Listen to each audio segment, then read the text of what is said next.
Fr Laurence, our community for Christian meditation has emerged from the teaching on meditation by Father John Main. And John Main himself had cancer at a relatively young age, and you were his primary caregiver, in his dealing with the challenge of cancer. Can you share with us your experience of in your caring for Father John, how he as a meditator dealt with the challenge of cancer? Yes, I think I'll try to do that.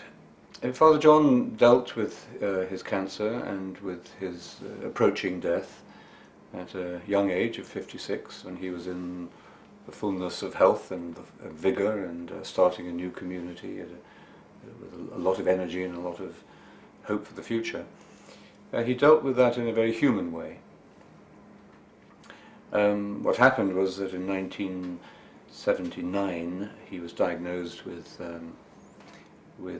colon cancer, and they seemed to have caught it at an early stage, and so the surgery was very straightforward and very successful, and everybody breathed a big sigh of relief, and we felt that he was going to recover and have many years of active life.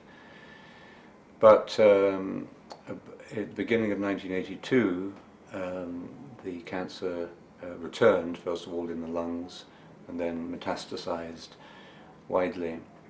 And so he died in December the 30th, 1982. And really he was in good health, in a sense, in good vigor, almost until the end, although he had, in the last few months, he had some severe pain.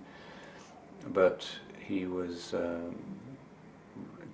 still able to give his last talk, I think maybe 2 months before he died. So I think the progress of the disease was quite rapid, and so we had to make adjustments quite quickly during that last year. And I think he certainly went through the experience of fear, and I think we all do that. What I learned from going through that with him was that this experience of fear is at our very human level, almost, maybe even almost at our animal level. We just it's a natural reaction. It's to a threat to life, that we panic, or we go into a different mode of response. But then I saw him deal with that from a very deep faith and a very deep practice and a very deep inner experience of God. And he accepted the advice of the doctors. He went through the treatment they recommended. We had our normal hopes and expectations, and we had our inevitable disappointments when we found that the treatment wasn't working. But then I saw him adapting at each stage to what was obvious, what was inevitable. He didn't anticipate that until it was clear, or pretty clear, that the treatment wasn't going to work. And then it was as if, not that he gave up, he didn't give up or give in that sense, but it seemed to me the best way I had to describe it was that he collaborated with the process. He accepted it, and he didn't fight it, but recognizing the inevitable, he was very conscious, and I think he didn't tell me what to do, for example, although our community was very new and small at the time and quite fragile, and he had a very strong sense of how it might grow and of the future. We knew we were starting something new, and for him suddenly to be taken out of it at this stage seemed to me, you know, apart from my own feelings about his dying, it seemed to me a real crisis of what was going to happen. And so I said to him once, you know, what shall I do, when we were speaking about the fact that his time was very limited. And he thought for a few moments, and he looked at me very, very gently, really, and he said, well, you'll do what you've got to do. And at the time, it didn't seem an answer, you know, I wanted some definite instructions. But, and then afterwards, I forgot. I didn't think about what was going to happen afterwards, because I was just completely absorbed in caring for him.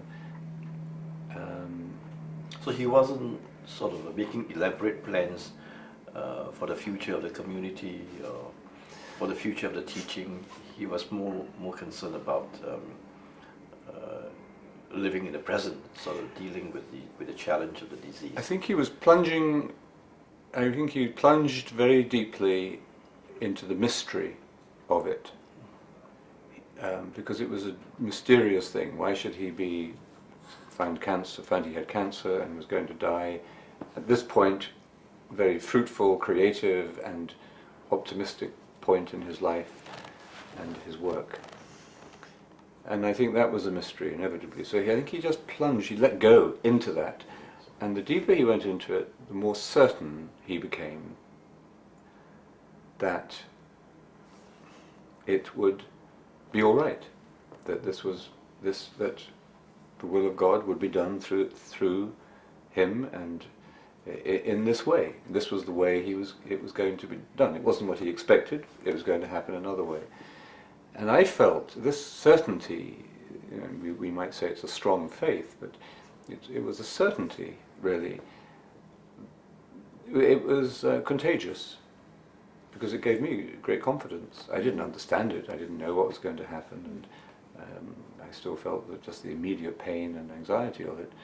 But this certainty was very contagious, and I think, you know, in a way, it begins in the person who's suffering, Yes. as you described, and then it communicates itself to those who are closest to you, because those closest to you go through it with you, and I felt I didn't. Yes, in a real sense, I went through what he was going through, and picked up that deepening certainty that he had.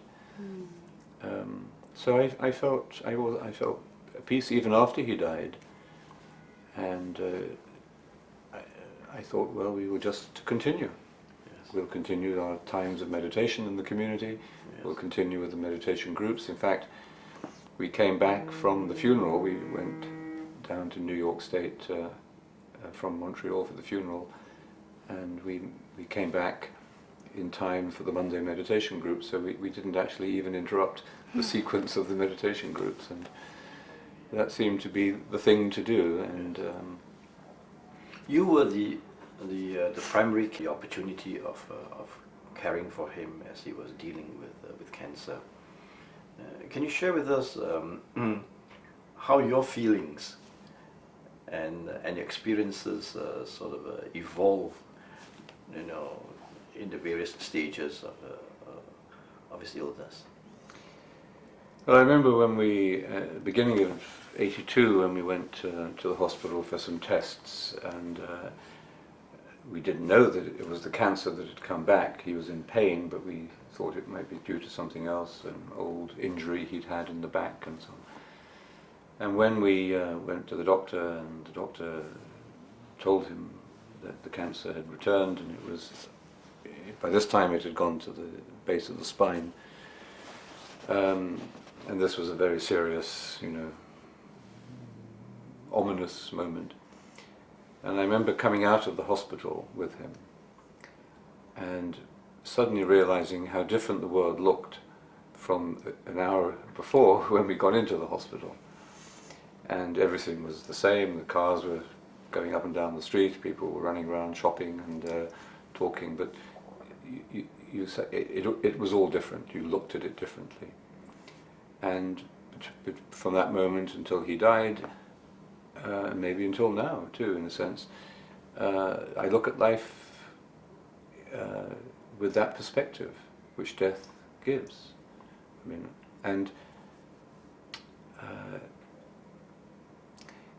as you beautifully have said, and both of you have experienced, you also appreciate the good things, the gifts, the love and the friendships and the intimacies and so on. All of that becomes much more real and intensely present, because you know that it is framed now in a limited amount of time. And you always know that intellectually, but you don't feel it, of course, until it happens. And then I think, for me, with Father John, it was seeing him live the teaching, and with deep patience, continuing to be very caring for the community. And as it was a very young and fragile community, he didn't tell them immediately, of how short the time might be, because we didn't know. The doctors will never give you an exact, certainty about it. So we thought we would. People knew he had cancer, knew he was being treated, but so he was very caring for the community. He still spent time speaking with people and directing them, but I saw a very deep patience. And I remember when I went to see him, actually on the eve of his operation, first operation, or the only operation he had for the colon cancer, and realizing when I went into his room the night before the operation, what a profound peace he had found. And it was a joy. He was in a blissful state. Yes. And maybe that kind of state that we touch into in meditation rarely, but here he was in that state while he was sitting talking with me and with other people, and it was like being inside of his meditation almost, in a very intimate and then you realize, I suppose what I've learned from that is that what is within you is outside of you as well. And then that feeling became even stronger in the last months of his life, and especially in the last weeks of his life, when I would go and I was now running the monastery and running up and downstairs all the time, but making his care my first priority. And when I went into his room to sit with him, to talk with him, or just to be quietly with him, I would feel this intense peace and joy. It was as if something was happening. It was the life of God almost. It was something was happening at a very intense level of activity. And it was that kind of peace. It's not the peace of you're lying back and half asleep. This was the peace of tremendous, intense activity, but harmonious and loving. And he was like the epicenter of it. And so while I was with him, I felt very peaceful. And it was a grace to be in that presence. I think somebody who has found that within themselves becomes attractive, naturally. And when I left the room, then I would begin to feel anxiety again and be concerned about his suffering, or be concerned about the future, or being concerned about being alone to deal with these issues. But actually in his presence there was no fear. Yes. He said to you, you will do what you have to do. And that was some of the words that you heard from him during his illness. Can you recall from your memory what other things that he said to you, which are significant in terms of teaching you about life, in terms of teaching you about meditation? Well, he taught in many ways, of course, but mostly by example and by presence. He didn't He had a very strong personality, but he didn't impose that personality on me or upon other people in the sense of telling you what to do. He would help you to see very clearly what was the right thing to do, but he didn't ever take away your freedom in any way. But at the same time, it was very clear when you were with him that you had choices, and you could make good choices or bad choices, truthful choices or untruthful. But I think that I remember once in the last phase of his life when he was spending most of the time in bed, and he'd been alone for a while, and I went into his room, I think maybe just before I went to bed, and I got a terrible shock because he wasn't in the bed. And then an even greater shock when I saw he was on the floor. He'd fallen out of bed. And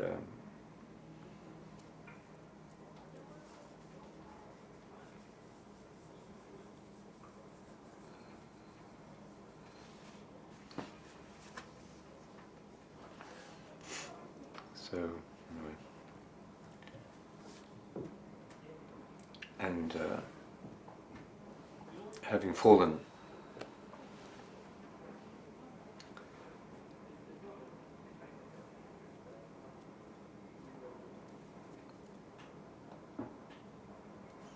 it's funny, time doesn't make much difference, does it?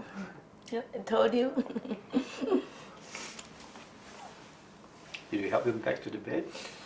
I did. Well, actually, yes, I think I did, and he was conscious. But as he had fallen, he'd cut himself a bit. Not very much, but he just hit his head. So I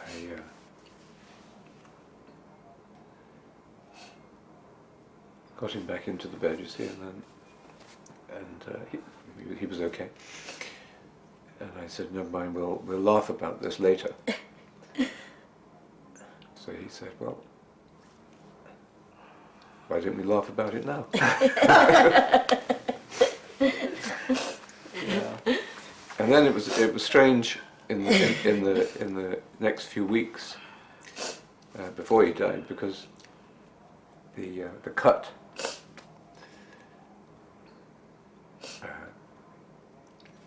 on the skin of his forehead healed. So the body was healing, although it was also breaking down at the same time. I remembered you shared with us that after one visit to the hospital, as you came out of the hospital, after the ominous prognosis, he said to you, whatever happens, love remains. And you shared that with us, and I have carried those words with me since the time you shared it with me about 8 months ago, and it has been such a powerful comfort to me that whatever happens, love remains. And so I know that whatever happens, whatever will happen to Patricia, or whatever will happen to me, that love remains. And do you still experience the presence of Father John? I mean, this is 22 years since he passed away. Yes. And in a sense, it's a different kind of presence. It is a different kind of presence. I mean, yes, I mean, I know he is present in my life, but I don't see him. I mean, I felt Father John died. The community was very fragile, as I suppose the early the community of Christians and disciples were. And you would have, I was quite prepared to see the whole thing just swept away. But it didn't. It grew, and And I think, the reason for that is because, I should also say, that although I was caring for him, there was a very loving group of people who were caring for him too, of his Dr. Balfour Mount, and as his kind of physician, and the members of the community, the monks and the oblates and the meditators from Montreal, people who came in from overseas. And so I suppose even in that stage of his life, which was his passion and dying, we saw the strength of the community that had been created, and that was actually strengthened through his death. And so then after his death, what seemed so fragile began to grow, and it's still fragile in a way, but it has grown into something quite miraculous and wonderful. So I do feel that his spirit is in it, and it's part of his work, what God gave him to do, and that it has expanded and grown, through his death in mysterious ways. Why it was necessary that he died, if it was necessary, as you said, it's biology, it's chemistry, it's just the laws of nature, that God is in that process and brings what is meant to be out of it with our help, it takes our collaboration, but